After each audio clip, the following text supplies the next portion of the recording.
नमस्कार दोस्तों, स्वागत है आप सभी लोगों का आज के इस नए वीडियो लेक्चर में, जहां हम देख रहे हैं छत्तीसगढ़ से संबंधित विभिन्न महत्वपूर्ण क्वेश्चन जो पिछले एग्जाम में आए हुए हैं और जो आने वाले एग्जाम में उनके आने की संभावना सबसे सर्वाधिक है। ऐसे महत्वपूर्ण क्वेश्चन की सीरीज लेकर मैं आपके साथ आया हूं। तो चलिए स्टार्ट करते हैं बिना समय गंवाए। तो आज का पहला क्वेश्चन है,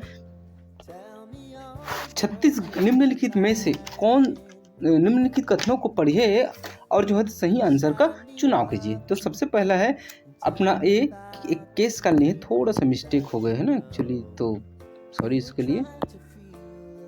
केसकाल घाटी बस्तर के पठार की पूर्वी सीमा में है। हमारा जो केसकाल घाटी है वो बस्तर के पठार के पूर्वी सीमा है। अपना ब कथन है, छोटा नागपुर का पठार का पश्चिमी भाग छत्तीसगढ़ के उत्तर पूर्वी भाग की सीमा है।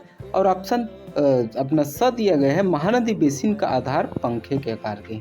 तो आपको दिए हुए ऑप्शन में से सही आंसर को लगाना है कि आपका अ ब सही है, कि जो है ब और अ और स सही है, कि आपका ब और स सही है, कि आपका अ और स सही है। तो चलिए अपना आंसर दे दीजिए ना। चलिए मैं बताता हूँ इसका आंसर। केसकाल घाटी बस्तर के पठार की पूर्वी सीमा है। गलत है, पूर्वी सीमा नहीं है, जबकि बस्तर के पठार है ना, ये अपना बस्तर का पठार है। अगर ये हमारा बस्तर का पठार है तो केसकाल घाटी यहाँ कोंडागांव और जो होती है बस्तर के आसपास है। तो इस हिसाब से देखें तो ये जो होती है उत्तर या फिर उत्तर पूर्व सीमा में होगा, लेकिन पूर्वी सीमा पर नहीं होगा। तो पहला ऑप्शन गलत है। दूसरा, छोटा नागपुर का पठार का पश्चिमी भाग छत्तीसगढ़ की पूर्वी सीमा है, बिल्कुल सही है ये हमारा। चलिए मैं आपको मैप में बताता हूँ, ये नहीं यहीं आप लोगों को बता देता हूँ। चलिए ये हमारा छत्तीसगढ़ है, मान लीजिए ये हमारा छत्तीसगढ़ है। अच्छे से बना देता हूँ मैं।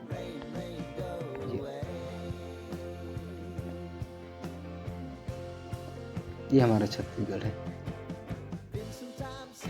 यहाँ है हमारा छोटा नागपुर का पठार यहाँ, और यहाँ है पूर्वी बघेलखंड का पठार। तो छोटा नागपुर का पठार का पश्चिमी भाग मतलब इधर वाला भाग छत्तीसगढ़ के पूर्वी सीमा का निर्धारण करता है। तो बिल्कुल सही है, ये हमारा छत्तीसगढ़ है तो ये हमारा पूर्व हो गया। और ये छोटा नागपुर का पठार है तो छोटा नागपुर के पठार के हम पश्चिमी हिस्से में आ जाएंगे। तो ये ऑप्शन सही है। सी आपका स ऑप्शन है कि छत्तीसगढ़ महानदी बेसिन का आकार पंखे के आकार का है, बिल्कुल सही। तो इस हिसाब से हमारा ऑप्शन सी सही है, ब और स सही है। ठीक, अगला क्वेश्चन देखते हैं। छत्तीसगढ़ का नागलोक किसे कहा जाता है? बस्तर को, सारंगढ़ को, तपकरा को और अबूझमाड़ को। तो छत्तीसगढ़ का नागलोक मुख्य रूप से तपकरा को कहा जाता है। इसका सही आंसर हो जाएगा हमारा तपकरा। सही आंसर क्या है? तपकरा। ठीक, आगे बढ़ते हैं। छत्तीसगढ़ का सर्वाधिक भौगोलिक क्षेत्र निम्न में से किसके अंतर्गत आता है? क्या पठार के अंतर्गत आता है, या फिर हमारा छत्तीसगढ़ मैदानों या फिर नदियों के बेसिन जाता है, या फिर पाठों की, या फिर जो होती है पहाड़ों की? तो दिए गए ऑप्शन में से आप लोगों को सही आंसर को लगाना है। चलिए स्टार्ट कीजिए आप लोग। मैं आपको बता देता हूँ, चलिए बनाने की कोशिश करते हैं। पहाड़ छत्तीसगढ़ में उतने तो नहीं है कि छत्तीसगढ़ में अधिकता कहा जा सके, पाठ भी नहीं है उतने, और मैदान और नदियाँ उतने नहीं है, लेकिन पठार छत्तीसगढ़ में सर्वाधिक है। तो इस हिसाब से देखें तो छत्तीसगढ़ में पठारों की अधिकता है। ठीक है, चलिए आगे बढ़ते हैं। छत्तीसगढ़ राज्य प्राकृतिक संपदा हेतु संपन्न माना जाता है, बिल्कुल माना जाता है। छत्तीसगढ़ का पहचान भारत लेवल पर संपदा के मामलों में ही है, चाहे वो किसी भी संपदा की हो। तो चलिए देखते हैं कि हमारे छत्तीसगढ़ में कौन सी संपदा सर्वाधिक है। क्या जल संपदा सर्वाधिक है, या खनिज संपदा, या गैस संपदा, या फिर वन संपदा? तो दिए गए ऑप्शन में से आप लोगों को सही आंसर टिक लगाना है। तो इस हिसाब से देखें तो छत्तीसगढ़ में जल संपदा उतनी नहीं है जितनी कि खनिज संपदा है। तो इसका सही आंसर जो होगा वह है अपना खनिज संपदा।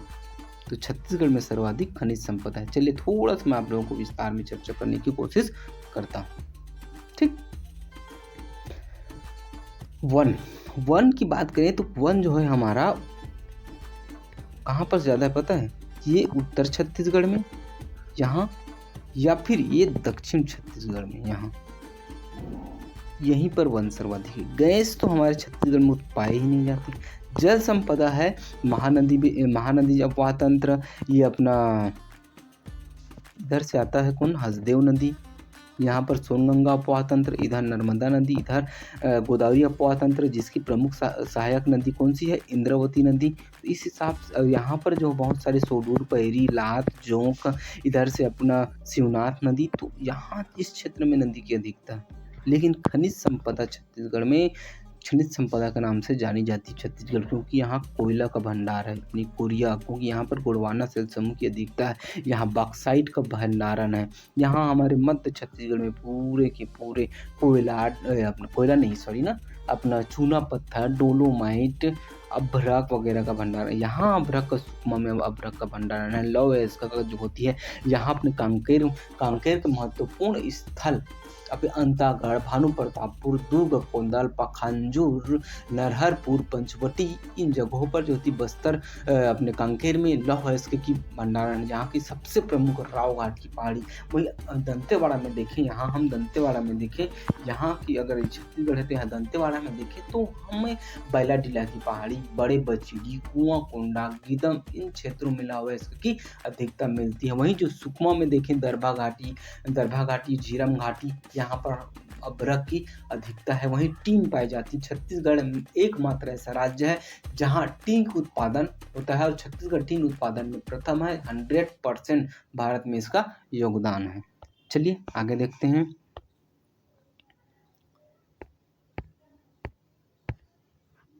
छत्तीसगढ़ राज्य कि किस दिशा में कोटरी नदी बेसिन स्थित है।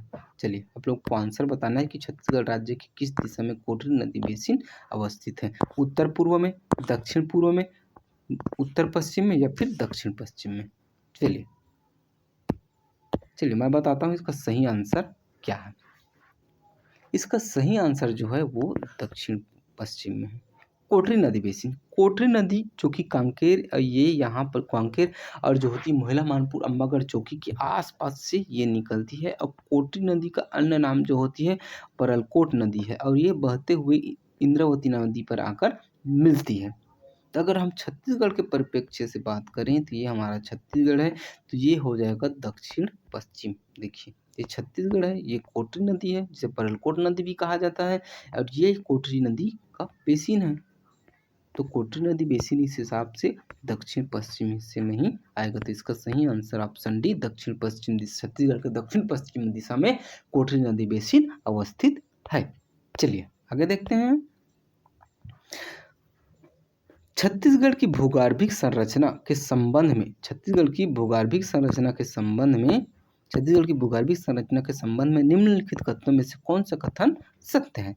ऑप्शन ए है आपका, छत्तीसगढ़ में सेल समूह, कौन से सेल समूह, कडप्पा सेल समूह विद्यमान नहीं है, या फिर गोंडवाना सेल समूह के दक्षिण भाग तक सीमित है। जो गोंडवाना सेल समूह है दक्षिण भाग तक सीमित है छत्तीसगढ़ के। ऑप्शन सी आपका, उत्तरी छत्तीसगढ़ में द्रविड़ प्रकार के सेल समूह पाए जाते हैं। और ऑप्शन डी है आपका, निम्नलिखित में जो छत्तीसगढ़ के अधिकांश भाग में आर्यन सेल समूह, आर्यन नहीं है ना, ये आर्कियन सेल समूह विद्यमान है। तो चलिए आप ऑप्शन बनाने की आप लोग कोशिश कीजिए। जब तक आप बनाएंगे नहीं तब तक आप लोगों से बनेगा नहीं। तो कोशिश जो होती विकास की जननी है, आवश्यकता जैसे आविष्कार की जननी है ना, वैसे ही कोशिश भी आविष्कार की जननी है। कोशिश करने से ही हमें सफलता मिलती है। कहा जाता है कब कर्तव्यास के गुणपति ज्ञान रसरी आवत जात है सिर पर पड़त निशान। चलिए आप लोग बनाने की कोशिश कीजिए, मैं तो बताऊंगा ही। तो इसका सही आंसर जो है वो ऑप्शन डी है। कौन सा? छत्तीसगढ़ के अधिकांश भाग में आर्कियन सेल समूह पाई जाती है, लगभग 50% भाग में। ये हमारा इस क्षेत्र में, ये मैं बताता हूँ, इस क्षेत्र में आर्कियन सेल समूह की अधिकता है इधर ऐसे, और यहाँ पर हमारा पाया जाता है कडप्पा सेल समूह। मध्य छत्तीसगढ़ महानदी बेसिन में जो होती है वो कडप्पा सेल समूह पाई जाती है, कडप्पा सेल समूह। यहाँ पर उत्तरी छत्तीसगढ़ में जो होती है, यहाँ पर गोंडवाना सेल समूह पाए जाते हैं। यहाँ पर लेटराइट मिट्टी पाई जाती है, जिसे अगर मैं सेल समूह की बात करूँ तो वो आर्कियन है, या आर्कियन और धरवाड़ यहाँ पाई जाती है, या गोंडवाना सेल समूह पाई जाती है, या कडप्पा सेल समूह पाई जाती है, यहाँ पर दक्कन ट्रेप सेल समूह पाई जाती है। तो इस हिसाब से आर्यन सेल समूह विद्यमान है 50%। अपना पहला देखते हैं ऑप्शन कि छत्तीसगढ़ में कडप्पा सेल समूह विद्यमान नहीं है, जबकि है। हम देखें छत्तीसगढ़ का मैप, तो छत्तीसगढ़ में कडप्पा सेल समूह जो थे मध्य छत्तीसगढ़ में महानदी बेसिन में अधिक मात्रा में पाई जाती है, जहाँ से हमें चूना पत्थर डोलोमाइट की प्राप्ति होती है, और जो होती है यह मध्य छत्तीसगढ़ खाद्यान्न उत्पादन में सर्वाधिक है। और इसी मध्य छत्तीसगढ़ की आकृति को देखें तो कटोरा के समान है, इसीलिए छत्तीसगढ़ को धान का कटोरा भी कहा जाता है। ठीक है, भी उत्तरी छत्तीसगढ़ में द्रविड़ प्रकार के सेल समूह पाए जाते हैं, गलत है। छत्तीसगढ़ में द्रविड़ प्रकार के सेल समूह पाए ही नहीं जाते। तो इस हिसाब से आपका आंसर डी सही है। छत्तीसगढ़ के अधिकांश भाग में लगभग 50% भाग में आर्कियन सेल समूह विद्यमान है। चलिए आगे देखते हैं, बीजापुर जिले में किस प्रकार की चट्टानें पाई जाती है। ये अपना बीजापुर जिला है, ये खिसका देता हूँ। ये यहाँ पर बीजापुर जिले में किस प्रकार की चट्टानें पाई जाती हैं पूछ रहे हैं। तो इसका सही आंसर हम जानने की कोशिश करते हैं कि ऑप्शन ए दिया है आपका धरवाड़ सेल समूह, ऑप्शन बी दिया है आपका गोंडवाना सेल समूह, ऑप्शन सी दिया है आपका कडप्पा सेल समूह, और ऑप्शन डी दिया है विंध्य सेल समूह। चलिए आंसर दीजिए, आप लोग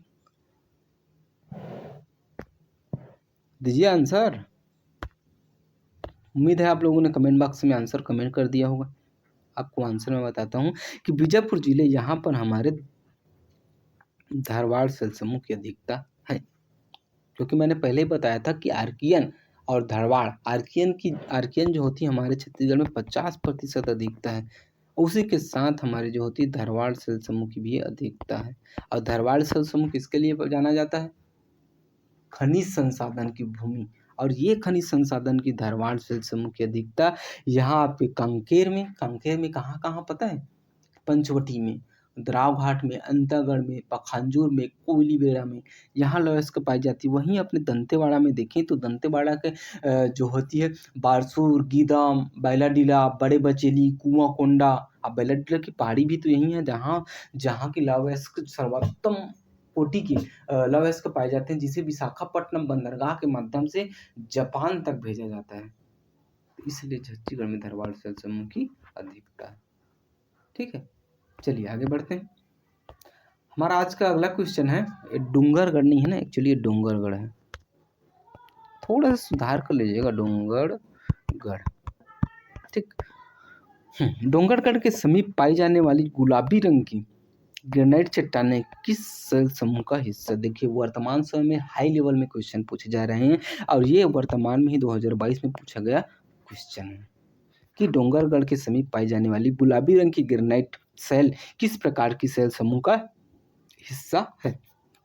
आपके ऑप्शन ए है धारवाड़ सेल समूह, बी है आर्कियन, सी है गोंडवाना, और डी है आपका कडप्पा सेल समूह। तो चलिए आंसर आप कमेंट बॉक्स में कमेंट कीजिए। ये है आपका राजनांदगांव। ठीक, और इसी राजनांदगांव में है डोंगरगढ़, और डोंगरगढ़ तक हमारा आर्कियन सेल समूह फैला हुआ है ऐसे। तो इस हिसाब से देखें तो डोंगरगढ़ में किस प्रकार जो पाई जाने वाली गुलाबी रंग की ग्रेनाइट है वह क्या है? आर्कियन है।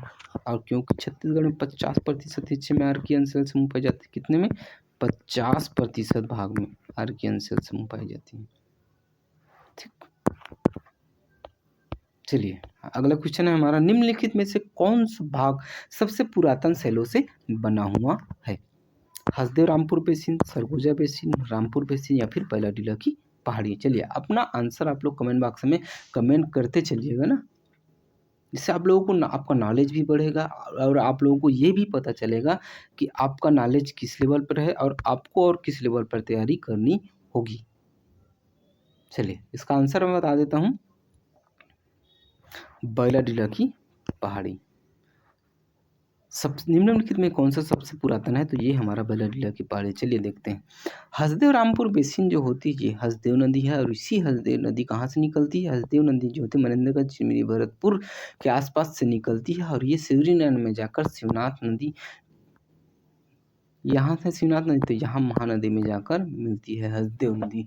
हसदेव नदी जो होती है वो जांजगीर चांपा में जाकर मिलती है सूर्यनारायण के आसपास, जिसे केरा शिलादेही शिवनारायण के हिस्से में ही पड़ता है। केरा शिलादेही यहीं पर जाकर मिलती है। सरगुजा बेसिन ये है आपका सरगुजा बेसिन, ठीक। और है रायपुर बेसिन, तो ये अपना रायपुर बेसिन, ये है रायपुर। और बैलाडीला की पहाड़ी, तो ये अपना यहाँ बैलाडीला की पहाड़ी, ठीक। चलिए आगे बढ़ते हैं। निम्नलिखित में से किस क्षेत्र में धारवाड़ सर समूह का विस्तार नहीं है? कवर्धा में, कोरिया में, दंतेवाड़ा में, भानु प्रतापपुर में।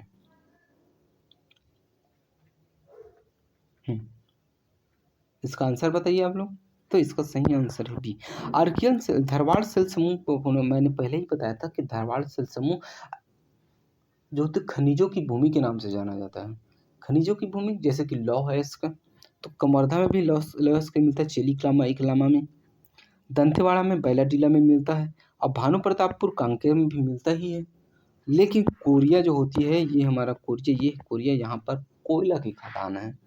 तो कोयला कहाँ मिलता है? तो कोयला वहाँ मिलता है जहाँ गोंडवाना सेल समूह पाए जाते हैं। और इसलिए जो होती है यहाँ इसका आंसर कोरिया होगा कि कोरिया में अपना धारवाड़ सेल समूह नहीं पाया जाता है। तो उम्मीद है आप लोगों को आज का वीडियो बहुत ही अच्छा लगा होगा। और यह एग्जाम पॉइंट ऑफ व्यू से बहुत ही इम्पोर्टेंट मैं आप लोगों के लिए क्वेश्चन लेकर आता हूँ। तो please like share and subscribe कीजिए। जय हिंद, जय भारत, जय छत्तीसगढ़, हैप्पी दिवाली।